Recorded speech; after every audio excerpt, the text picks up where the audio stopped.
A little surprised, but it ended up being a great night for us. There's a lot of speculation about people trying to pry that number two pick from you.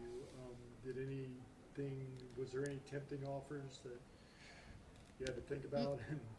I think at this time of year you have to go through a process, right? Like you have to answer the phone. But I think early on we knew kind of what we wanted to do and the potential of the player there. So we listened to things as it came in, but I think we were pretty locked in. There's been a lot of talk about position overlap with Dylan and Steph, and just the crowded backcourt. How do you see that shaking out? What are your thoughts on it? Yeah, I think I've said this over the years that like positions in this day and age don't matter as much. We just saw playoffs where the team that won had a 6'5" wing that guarded a center, right? And you start to put offensive skill sets together and having multiple ball handlers, multiple people that can create, multiple people that can put pressure on the rim and make life easier for other players on the floor. I think that's an advantage, and I think we can do that for all 48 minutes. And so I'm not as concerned about positional overlap and trying to find skills and people that can put us in advantage situations and be able to play off that, and he can definitely do that. You said you were surprised? Is that what you said? Yeah, a little surprised. We had not at number two, Right. but we had Carter pretty high on our board, and actually tried made some moves to potentially go and get him, and so to get him at 14 was a pleasant surprise for us tonight. What did you like about Carter? Maybe get the possibility of moving up. Yeah, I think he's super versatile. He's a big wing that I think we think can guard four positions. He spaces the floor well. He's a really good athlete. I think he's a smart young kid, and I think he's got the right character and makeup that we look for. So I think we're excited that he was there. And again, a little surprised, but we think he adds a new dimension to this team going forward. How long ago did y'all lock in on Dylan?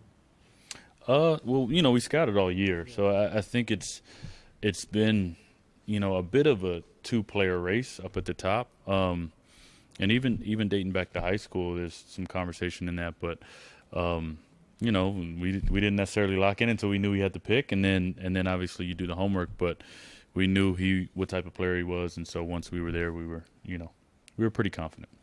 When it came to trading up for Carter, at what point did you realize that you didn't need to do that? At 13. You never know.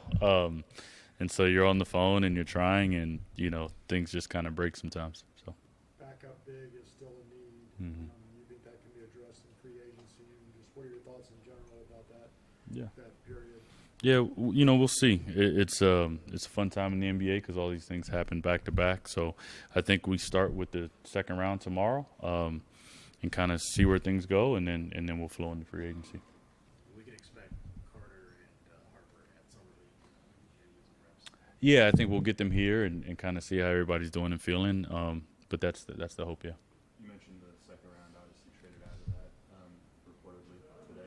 What did you see, or why did you end up making that move?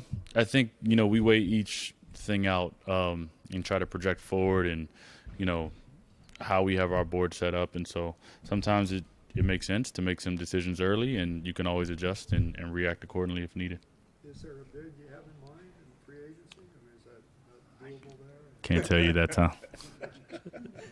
A few days off. Was perhaps targeting a big in the draft? Was that on your list? Also, I don't think I think we've talked about this. We don't ever approach the draft and just trying to fill a need, right? I think there's a lot of ways to build your team out, and the draft is the chance that you get to add someone who you think can fit long term. And so you want to take the long term talent, and you can figure the roster out in terms of immediate fit, in different ways. As you went through this process and learned more about Dylan, was there anything that you learned that surprised you about him and the young man that he is? He's got a rare confidence with humility. He's a very down-to-earth, simple kid, loves basketball, and after spending time with him throughout the process, you can tell that he knows he's a good basketball player, but he wants to be part of a group. He wants to be part of a team. He's willing to sacrifice. He's willing to work for it. And the more we spent time with him, the more we felt confident in that. And again, you talk to a lot of people around the kids, these young men, to try to get an understanding of who they are and, you know, what they're about. And he really confirmed that for us when we spent time with them. Have any conversations with his dad? Yeah, we did. We did. It was great because you get some great, like, historical stories, you know, NBA stories. So I don't know how much we told him. We kind of just listened to his stories because they were great, and we had a nice little time together. How much do you see, like, you have guys like, obviously, Dylan and then Steph comes from a basketball family as well. How much do you see from guys like that who have that pedigree? How much does it reflect in their own character and habits and stuff like that? You know what's great is the first time that they're hearing a tough message or the truth about basketball isn't coming from us or coming from a coach. They get that at home. How hard you have to work, what it takes to be great, what it means to sacrifice and be part of something great. Like they get that. And so we're reinforcing something that they've already been taught versus we're trying to teach something for the first time. And we think both have that in spades. Big picture, Ryan, do you feel like everything's coming together like you envisioned it? And where are you now as far as you know, the playoff picture? I think what we've tried to do is just put one foot in front of the other, stay head down, and hopefully we look up someday and we're right where we want to be. But not putting the cart before the horse. We got a lot of work to do over the coming months and coming years. But our hope and goal is to be there as soon as we can be. There have been some additions to the coaching staff. What can you say about Sean and Corliss and what they bring?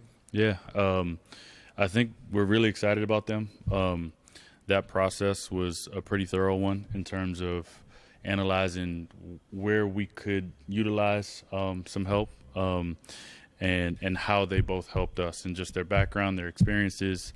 Both of them have a defensive bend. Both of them are very sharp and serious and hardworking and willing to be part of a team. And so just like we do the background work on players, we do the same on staff and coaches. And so I know we're excited about what they bring to the team, and they're already getting to work and putting long hours in and trying to figure out how we take the next step.